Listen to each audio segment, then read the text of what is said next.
பில்லாஹி மினஷ் ஷைத்தானிர் ரஜீம். பிஸ்மில்லாஹிர் ரஹ்மானிர் ரஹீம்.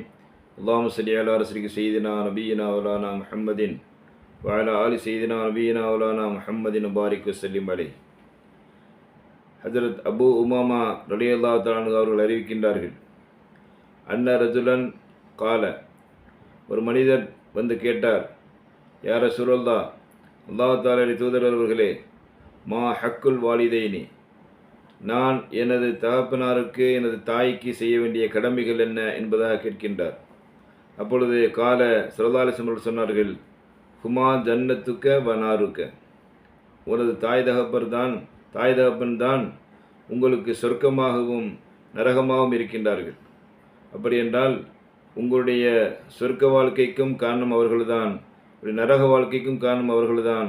நீங்கள் அவர்களிடத்திலே எவ்வாறு நடந்து கொள்கின்றீர்களோ அதை வைத்துத்தான் நீங்கள் சொர்க்கவாதியா நரகவாதியா என்பதை முடிவு செய்யப்படுகின்றது. அல்லாஹ் தஆலா முடிவு செய்கின்றான்.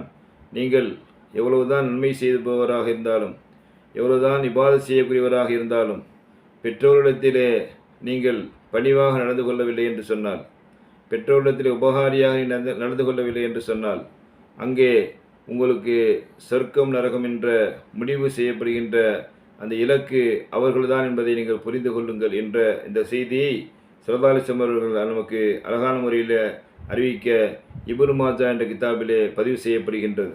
அதே போல் இன்னொரு ஹதீஸை பார்க்கின்றோம். அந்த ஹதீஸை ஹஜ்ரத் இப்னு அப்பாஸ் ரலியல்லாஹு தஆலா அறிவித்து காண்பிக்கின்றார்கள்.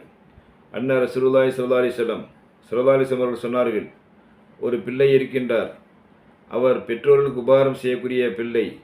அவர் என்ன செய்கின்றார் என்று சொன்னால், தனது பெற்றோர்களுக்கு பணிவிடை செய்கின்றார், அவர்களை அன்போடு பார்த்து கொள்கின்றார். அப்படி அவர் அன்போடு பார்க்கின்ற ஒவ்வொரு பார்வைக்கும் அல்லாஹ் தஆலா ஒரு மிகப்பெரிய நன்மையை எழுதுகின்றான். என்ன தெரியுமா? கத்தபல்லாஹு லஹு பிக்குல்லி நظரத்தின் ஹஜ்ஜத்தன் மபரூரத்தன். அவர் பார்க்கின்ற தனது அன்பு கொண்டு கருணை கொண்டு அந்த பெற்றோர்களுக்கு அவர் உபகாரம் செய்கின்றார் அல்லவா, அப்படி உபகாரம் செய்கின்றவர் தனது பெற்றோர்களை பார்க்கின்றாரே, அப்படி பார்க்கின்ற ஒவ்வொரு பார்வைக்கும் அல்லாஹ் தஆலா ஏற்றுக்கொள்ளப்பட்ட ஹஜ்ஜின் நன்மைகளை எழுதுகின்றார் என்று ஸல்லல்லாஹு அலைஹி வஸல்லம் சொன்னபோது, காலு சஹாபாக்கள் கேட்கின்றார்கள், யா ரசூலல்லாஹ், வயின் நலர குல்ல யௌமின் மேத மர்ரத்தின், அவர் ஒவ்வொரு நாளும் 100 தடவை தனது பெற்றோர்களை அந்த அன்போடு பார்த்தாலுமா அவருக்கு 100 ஹஜ்ஜுடைய நன்மைகள் எழுதப்படுமா என்று கேட்கும் பொழுது, அப்படி ஸல்லல்லாஹு அலைஹி வஸல்லம் சொன்னார்கள், கால நஅம் அல்லாஹு அக்பர் வாத்தியப் என்பதாக சொன்னார்கள், உண்மைதான் என்பதாக சொன்னார்கள். அப்படி என்றால் ஹஜ்ஜு செய்கின்ற மிகப்பெரிய பாக்கியம் கிடைக்க பெறாத அந்த ஏழைகள் இலகுவான முறையிலே ஹஜ்ஜு செய்கின்ற ஒரு வழியை ஸல்லல்லாஹு அலைஹி வஸல்லம் நமக்கு சொல்லித் தருகின்றார்கள். உங்களிடத்திலே பெற்றோர்கள் இருக்கின்றார்களா, அவர்களை பேணி நடந்து கொள்ளுங்கள், அவர்களுக்கு உபகாரமாக நடந்து கொள்ளுங்கள், அவளை அன்போடு பார்த்து கொள்ளுங்கள். நீங்கள் பார்க்கின்ற ஒவ்வொரு பார்வைக்கும் ஒரு ஏற்றுக்கொள்ளப்பட்ட ஹஜ் நன்மை இருக்கின்றது என்ற அந்த ஹதீஸை நாம் பார்க்கின்றோம்.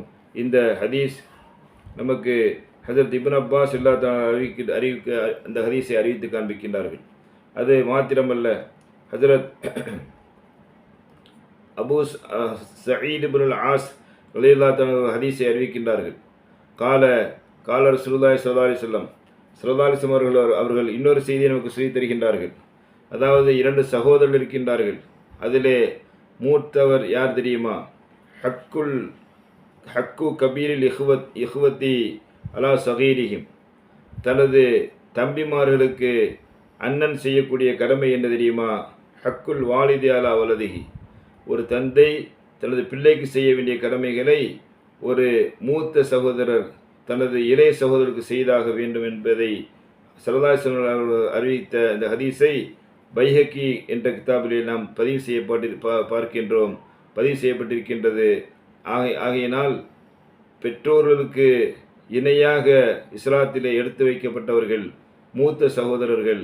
அவர்களை கண்ணியப்படுத்துவதிலே, அவர்கள் நம்மை பார்த்து இரக்கம் கொள்வதிலே, அங்கே பெற்றோர் பிள்ளைகளைப் போல இஸ்லாத்திலே நடத்தாட்டப்படுகின்றார் என்ற செய்தியை நாம் பார்க்க முடிகின்றது. சொந்தங்களை பேணுவோம், அதன் மூலமாக இறைவன் ரஹமத்தை பெற்றவர்களாகவும். வாஹிதாம் ரபில் ஆலமீன். அஸ்ஸலாமு அலைக்கும் வரஹ்மத்துல்லாஹி தஆலா வபரகாத்துஹு.